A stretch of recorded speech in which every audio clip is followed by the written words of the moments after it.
சிறுகீரையை இப்படி செஞ்சு குழந்தைங்களுக்கு கொடுத்து பாருங்க, விரும்பி சாப்பிடுவாங்க. இப்போ எப்படி செய்யறதுன்னு பார்க்கலாமா? பருப்பை வாஷ் பண்ணிவிட்டு அது கூட பச்சை மிளகாய், தக்காளி, பூண்டு இதெல்லாம் போட்டு தேவையான அளவுக்கு தண்ணி ஊற்றிக்கோங்க. குக்கரை க்ளோஸ் பண்ணிவிட்டு ஒரு 4 to 5 விசில் விட்டு இந்த மாதிரி வெந்ததும் அதில் கீரையை போட்டுக்கோங்க. கீரையை ஒரு 3 to 4 மினிட்ஸில் வேக வச்சு எடுத்துக்கோங்க.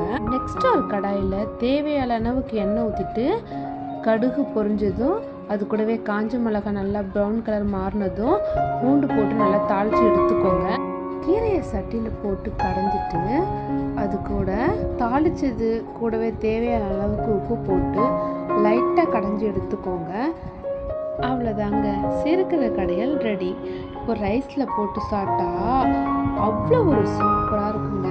நீங்களும் ட்ரை பண்ணி பாருங்கள். பிடிச்சிருந்தா லைக் பண்ணுங்கள், மறக்காமல் சப்ஸ்கிரைப் பண்ணுங்கள்.